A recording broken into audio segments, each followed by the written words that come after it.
Hi friends, അങ്ങനെ നമ്മുടെ അനീഷിൻ്റെ first ഉദ്ഘാടനം കഴിഞ്ഞിരിക്കുകയാണ്. ഇത് കഴിഞ്ഞിരിക്കുന്നത് ആലപ്പുഴ ജില്ലയിലെ കായംകുളം എന്ന സ്ഥലത്താണ് കഴിഞ്ഞിരിക്കുന്നത്. അപ്പോൾ ഇദ്ദേഹത്തിൻ്റെ പ്രസംഗത്തിൽ ഉൾപ്പെടുത്തിയ കാര്യങ്ങൾ, ഞെട്ടിപ്പിക്കുന്ന കാര്യങ്ങൾ നമുക്ക് എന്താണെന്ന് നോക്കാം. അതിന് മുന്നേ എൻ്റെ ചാനൽ ഒന്ന് സബ്സ്ക്രൈബ് ചെയ്യുക, ഷെയർ ചെയ്യുക, ലൈക്ക് ചെയ്യുക, ബെൽ ബട്ടൺ കൂടി അമർത്തിക്കോട്ടെ.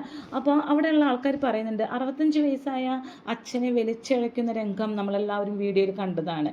അങ്ങനെ ഒരുപാട് മാതാപിതാക്കൾ കഷ്ടപ്പെടുന്നുണ്ട് അല്ലേ, ഒരുപാട് ആൾക്കാർ ഇതേപോലെ മക്കൾ നോക്കാതെയൊക്കെ കഷ്ടപ്പെടുന്നുണ്ട്. ഇങ്ങനെയുള്ളത് കണ്ടപ്പോൾ തന്നെ ഈ സംരംഭത്തെ കുറിച്ച് ഞങ്ങൾ ചിന്തിച്ചു അതുകൊണ്ടാണ് കായംകുളത്ത് ഞങ്ങൾ അത് ഉദ്ഘാടനം ചെയ്യാൻ പോകുന്നത്. ആദ്യം ഉദ്ഘാടനം ചെയ്യാൻ പോകുന്നതാണ് കേട്ടോ അനീഷ്.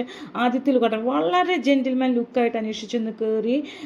അത് എന്തൊരു, അതായത് വലിയ ഓവറായിട്ടുള്ള സാധനങ്ങളോ മേക്കപ്പുകളോ ഓവറായിട്ടുള്ള ഡ്രസ്സുകളോ അങ്ങനെയൊന്നുമല്ല. അത് വളരെ എക്സിക്യൂട്ടീവ് ലുക്കിൽ അനീഷ് അവിടെ ചെന്ന് ഇറങ്ങി.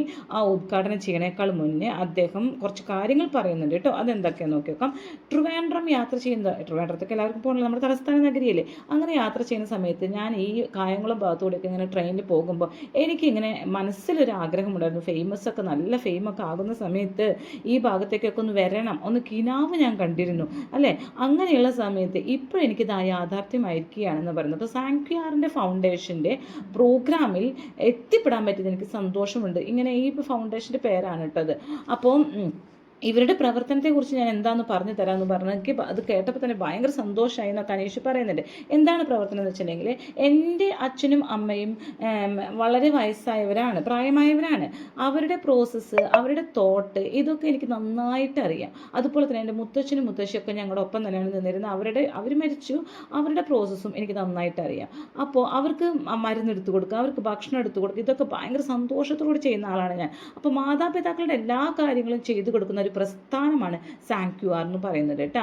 അപ്പോൾ എന്നിട്ട് പറയുന്നത്, ഒറ്റപ്പെടൽ അനുഭവിക്കുന്നവർക്ക് അല്ലെങ്കിൽ 16+ ആയവർക്ക് ആരെങ്കിലും സംസാരിക്കാനൊന്നും പറ്റിയിരുന്നെങ്കിൽ, ആരെങ്കിലും ഒന്ന് കിട്ടിയിരുന്നെങ്കിൽ, കുറച്ച് ഗുളിക എടുത്ത് തരാൻ ആരെങ്കിലും വന്നിരുന്നെങ്കിൽ, ഭക്ഷണം എടുത്ത് തരാൻ വന്നിരുന്നെങ്കിൽ എന്നേ ചിന്തിക്കുന്നവരെയൊക്കെ ചേർത്ത് പിടിക്കുന്ന ഒരു പ്രസ്ഥാനമാണ് ഈ പ്രസ്ഥാനം, ഈ പ്രോഗ്രാം എന്ന് പറയുന്നുണ്ട് കേട്ടോ.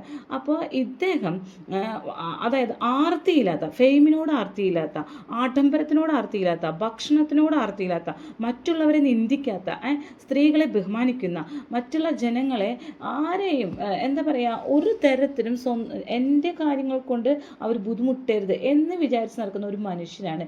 ഈ സീസൺ 7 വരെ ഇന്ന് വരെ നമ്മളാരും കണ്ടിട്ടില്ല അല്ലേ, ഇങ്ങനൊരു മനുഷ്യനെ ബിഗ് ബോസ് ചരിത്രത്തിൽ ഉണ്ടായിട്ടില്ല. മലയാളം ബിഗ് ബോസ് ചരിത്രത്തിൽ ഇങ്ങനൊരു മനുഷ്യൻ ഉണ്ടായിട്ടില്ല. ഇത്രയും സിമ്പിളായിട്ടൊരു മനുഷ്യൻ, മറ്റുള്ളവരെ നിന്ദിക്കാത്ത, ഒരു അസൂയോ കുശുമ്പോ നമ്മൾ എന്തെങ്കിലും ആ മനുഷ്യൻ്റെ കണ്ടിട്ടുണ്ടോ? ഒന്നും കണ്ടിട്ടില്ല. ഇത്രയും നല്ലൊരു മനുഷ്യൻ വളരെ ആപ്റ്റാണ് ഏതിന്, ഈ ഒരു പ്രസ്ഥാനം ഉദ്ഘാടനത്തിന് വേണ്ടി വളരെ ആപ്റ്റായിട്ടൊരു മനുഷ്യനാണ്. അദ്ദേഹത്തിൻ്റെ ആദ്യത്തെ ഉദ്ഘാടനമാണ്. വെച്ചടി അദ്ദേഹത്തിന് ജീവിതത്തിൽ കയറ്റം തന്നെ ഉണ്ടാവട്ടെ എന്ന് ആശംസിച്ചുകൊണ്ട് ഞാൻ നിർത്തുകയാണ് കേട്ടോ. Okay, thank you.